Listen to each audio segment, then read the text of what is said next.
It's that heat, boy.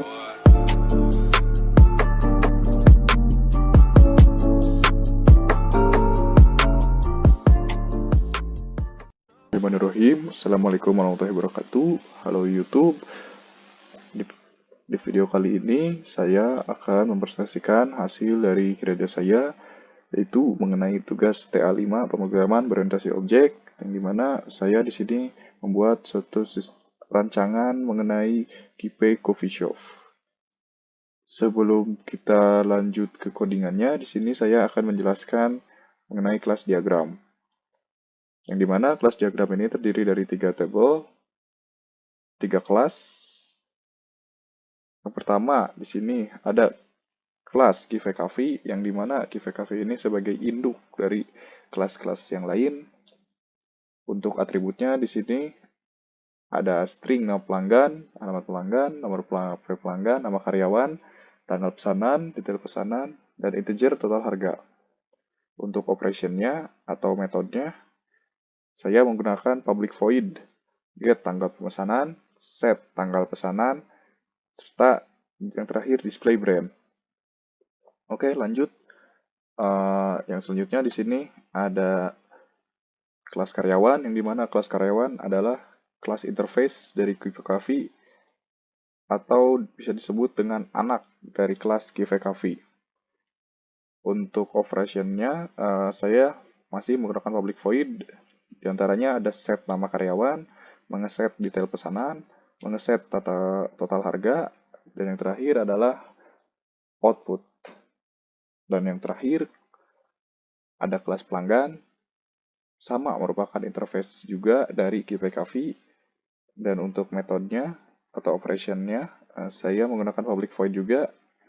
Di antaranya set nama pelanggan, ngeset alamat pelanggan, dan mengeset nomor HP pelanggan.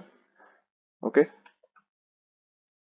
Nah, teman-teman, jadi di proyekan ini saya menerapkan metode interface, yang dimana metode ini adalah membantu kita dalam menerapkan pekerjaan-pekerjaannya. Sebagai contohnya, di sini saya membuat kelas interface yang terdiri dari 2. Yang pertama adalah pelanggan, yang kedua adalah karyawan. Untuk pelanggan di sini, saya menggunakan paket pekerjaan atau metode yang diantaranya yang pertama itu untuk mengeset nama pelanggan nanti, dan yang kedua untuk mengeset alamat pelanggan, yang ketiga untuk mengeset nomor HP pelanggan. Untuk selanjutnya, tipe datanya sih dikarenakan pelanggan itu terdiri dari ini ya, data-datanya itu ya satu tipe, yang dimana tidak terlalu banyak angka dan nominal gitu. Jadi saya menggunakan tipe datanya string. Oke, lanjut. Untuk kelas karyawan atau pekerjaan untuk karyawan, di sini saya menerapkan paketan kerjanya itu yang pertama adalah untuk mengeset nama karyawan, yang kedua untuk detail pesanan, yang dimana nanti detail pesanan ini adalah untuk si pesanan pelanggan. Terus selanjutnya ada total harga. Total harga itu dari detail pemesanan si pelanggan. Dan yang ketiga itu output. Outputnya nanti kita bahas pas di kelas pekerjaan yang utama, induknya, yaitu KIPE Coffee. Nah, untuk kelas induknya itu saya beri nama KIPE Coffee, yang dimana ini sekaligus judulnya juga sih. Nah, untuk KIPE Coffee ini adalah mengimplementasikan dari kelas pelanggan dan karyawan. Sebagaimana kita tahu bahwa kalau misalkannya kita menggunakan interface, kita itu harus menerapkan anak-anak kelasnya di dalam si indukannya.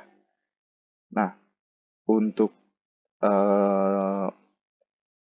tipe-tipe datanya untuk proyekan saya ini, untuk KIPE Coffee ini, saya menerapkannya ini lebih dominan ke string. Kenapa? Karena yang pemesanan itu sendiri kan kebanyakan sih untuk detail-detail ini, detail-detail pelanggannya gitu. Jadi detail pelanggan paling sebagian ada yang integernya juga begitu. Nah, untuk pengerjaan untuk metode-metodenya, metode-metode di kelas induk di sini untuk yang non override atau bukan dari panggilan kelas lain itu di sini ada mengeset tanggal pemesanan. Jadi tanggal pemesanan saya uh, set sendiri untuk GPKV. Sebenarnya bisa aja di karyawan atau di pelanggan gitu, tapi ya melihat ini apa sih kayak kelogikaannya gitu, logisnya gitu. Jadi kita melakukan pesanan. Dan selanjutnya di sini ada metode display brand, yang dimana di sini menampilkannya uh, ya nama brandnya itu sendiri yaitu KP Coffee Shop. Untuk override-nya di sini tadi seperti yang disebutkan sebelumnya di kelas pelanggannya ada nama pelanggan, ada alamat, ada nomor HP. Dan di sini mengoverride yang di kelas karyawan, yang dimana ada nama karyawan, detail pesanan, dan total harga. Oh iya, untuk terakhir juga tadi di kelas karyawan ada output. Nah, di dalam metode output ini, saya juga memanggil metode display brand, yang dimana tujuannya adalah biar mengefektifkan waktu aja sih, biar nanti outputnya tidak ketika kita mengetik codingannya tidak terlalu ribet atau gimana gitu. Di sini ada display brand yang dimana tadi display brandnya bisa kita lihat yang ini. Nah, iya, yang itu. Sorry. Nah, di sini juga terus sisanya sih kita pakai ini ya, dikarenakan tadi awalan kita pakai metode setter getter, jadi kita menggunakan this gitu untuk memanggilnya.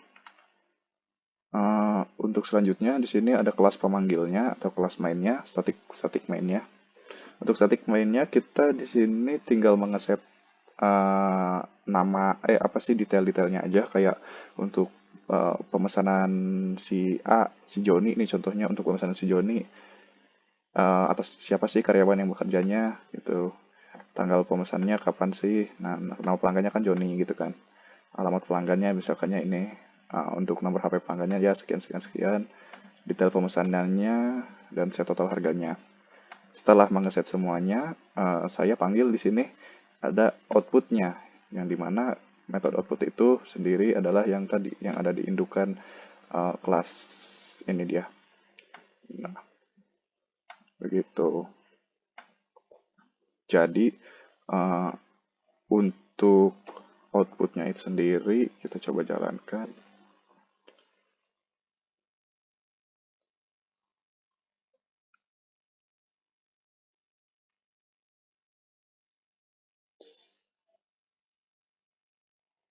Nah, ini adalah contoh output dari program saya. Jadi ini tuh outputnya seperti struk pembelian begitu, yang dimana di sini ada nama brandnya, detail pemesanannya, nama pelanggan, alamat pelanggan, nomor yang dapat dihubungi pelanggan, tanggal pemesanan, pesanannya, total harganya. Nah, di sini juga ada karyawan yang bertugasnya. Oke, mungkin cukup sekian dari presentasi proyekan saya kali ini. Uh, Kurang lebihnya mohon dimaafkan. Wabillahi taufiq wal hidayah. Wassalamualaikum warahmatullahi wabarakatuh.